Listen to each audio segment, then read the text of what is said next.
Thank you for taking the time to break the rounds of depression. But I wonder if you can do absolutely nothing now. Perfect. Close your eyes and take a deep breath in and a relaxing breath out. Perfect. And I'm curious if you can sense your chest rising,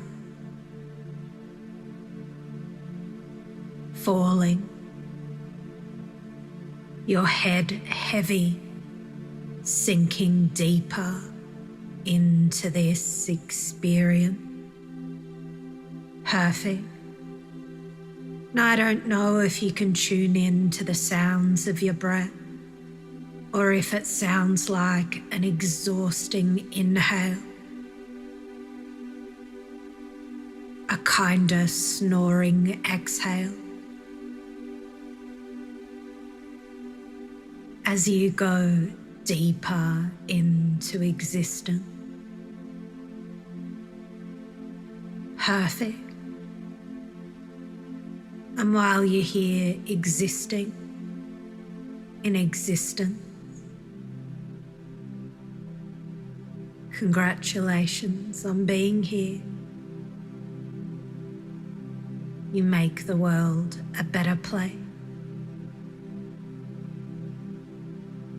And I wonder if you can sensationalize your arms relaxing, legs, tummy, body resting as you go deeper into perfecting, doing absolutely nothing.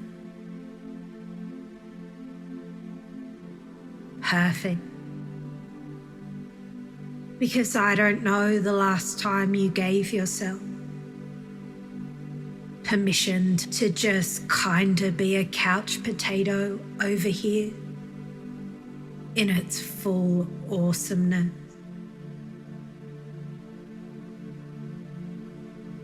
Perfect.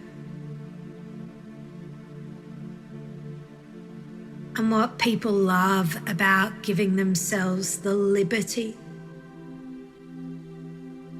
to spread out into the space is their thoughts feel freedom.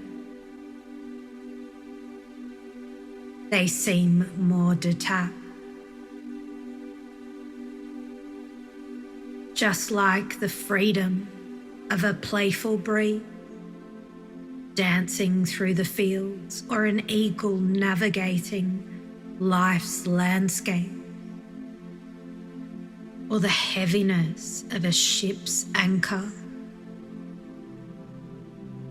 lies the same hidden strength.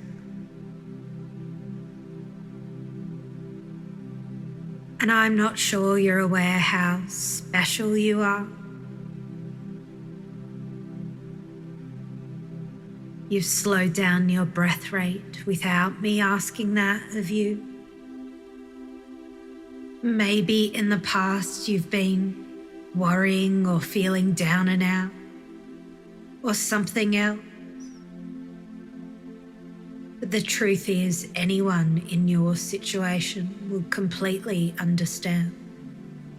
And it's the weirdest thing, those astronauts that experience zero gravity. The other side of the coin is, when they land back here on Earth, they feel like they're 50,000 years old with some crippling alien form of osteoporosis. And the weirdest thing is, some of them live in space for a year, like that guy Scott Kelly. And while you're here, I'm going to take the liberty and make the assumption you've lived a full life. Chapters that were amusing, with maybe some blank pages and anything in between.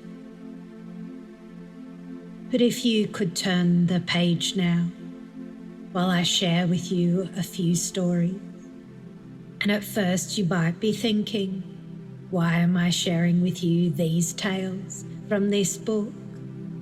But your subconscious mind will be listening and do something wonderful for you a little later on. And it reminds me of a story from one of Dr. Michael Yapko's books. Marla sat nervously waiting outside the school's psychologist's office. She picked at her nails and shifted in her seat, practiced nervous behaviours. She couldn't work out why she was this nervous. It was the umpteenth time she had been called to see this guy, Mr. Lawrence. Marla liked him, at least he was nice to her. Not many people were. Marla hoped she wouldn't cry today. She always got mad at herself if she cried. Yet she couldn't help it. Marla got all failing grades. Mr. Lawrence explained things needed to change. He asked her to see a psychologist, Mr. Mitchell, the type of psychologist that makes you talk about all your problems, not just the school ones. She liked him, but he didn't seem to know how to do anything that would really help her. When Marla realised she felt as powerless as he did to help her, she stayed at home for a week crying, wishing she had never been born. Her mum didn't notice until a week later when she was inquiring about some paperwork at the school. And when she found out, she did what she always did. She called her a nasty name. She told her how much better her life would be if she would just be a perfect child or move out and go and bother someone else. Marla bit her lower lip when she felt the tears start. She loved her mother and also hated her. She hated her for marrying that drunken, irresponsible man, her father. Because she remembered when she was 5, the arguments, the screaming, her hiding under the bed. And she could never work out if he was going to slap her or hug her. So she just kept going back for more. And then there was the second husband. Her mum insisted she also call him Daddy. But that guy yelled twice as loud and hit her. She told her mother, but because he never did it when her mum was home, her mum didn't believe her. And when school finished, the knots in her stomach started. Because she has to go home. Life's so unfair. Nobody loves me. Are the thoughts that run round and round in Marla's mind constantly. When she looks in the mirror, she felt she deserved it. She was overweight. The fact that didn't escape the boys at her school. She wore glasses, she had pimples. The fact that Mr. Lawrence was always nice to her was the only reason that she would ever see him. To find a nice man to talk to had once seemed impossible. The 2 men she only ever had contact with, she hated them and what they did to her life. She would never be worth anything to anyone anyway, no reason to study or learn. Her mum didn't care about what she was doing, as long as it didn't bother her. Marla decided Mr. Lawrence might be nice, but it was just his job. No one cared about her. Marla packed a bag and ran away from home. The police called to let her mum know they had found her over 100 miles away. But Marla's mother was embarrassed, kinda relieved, but she had to check her busy schedule to see if she could find the time to pick her daughter up. And it's unfortunate, but Marla's story is typical for millions of children in this era when so many families break up. It's no coincidence young people are the fastest growing depression sufferers. And I don't know what Marla needed to pack in that suitcase for her ride home. Maybe a better voice inside her head. Life is so unfair. But I can get over it.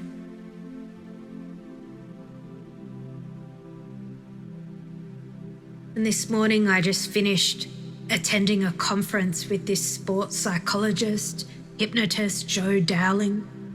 I think he helps out the Philadelphia Eagles. But there's no need to discriminate. And he was telling us about his client that had a fear of flying, and he would make her visualize flying successfully and consider her options, like if she was prepared to have a vodka and tonic if things got bad, or take a tiny bit of a sleeping tablet. And they worked together until she flew successfully to Boston. She arrived in Boston, called him up all proud, but then panicked because what happens if she can't fly home? So he says to her, if you can imagine a future version of yourself, flying back home here on Monday, and you're waiting for the future version of you at the airport, and you greet her, successfully congratulate her on flying well. And you're embracing her and hugging her and in the middle of telling her how brave she is. But someone interrupts you and says, you did this all wrong. Planes crash. You're meant to worry.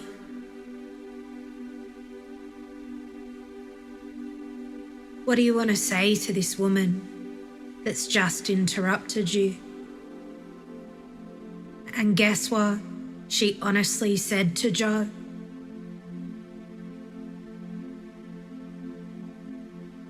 I would knock her the F out.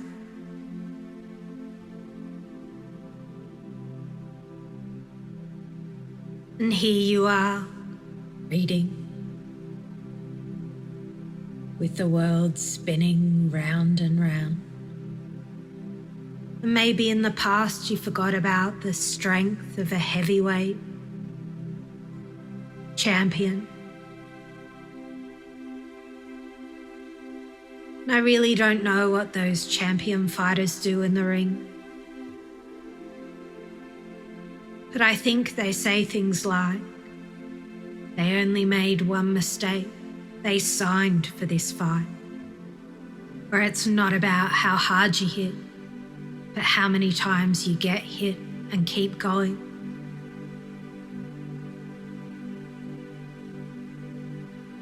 And while you're up here, I wonder how you, the champion, feels now.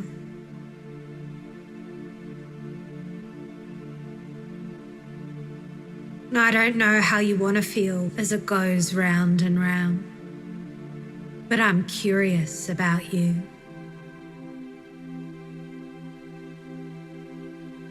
And you can make mistakes inside the ring, outside the ring.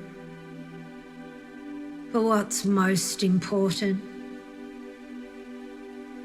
is when you sense the relationship between what you say to your subconscious mind and how your life begins to go on and upward, round after round. and round after round in your mind. Now, I don't know if it will be one small step for man, a giant leap for mankind, or a winner is a dreamer. But what I do know is, as you help your subconscious mind to notice what's going right in your life, all the good things, like those weirdo strangers that make you smile, enthusiastic cats and dogs, the sunlight that touches your soul, songs that make you want to dance, you can get your freedom back. And isn't it wonderful to know, 10 years into the future, looking back, how well you knocked the F out of those old thoughts?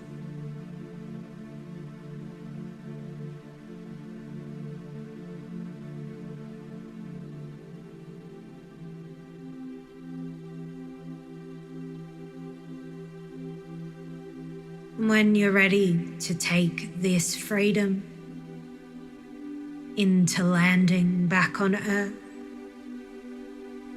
you can stretch out, wriggle your fingers and toes, and open your eyes. Welcome back. You're perfect, just as you are.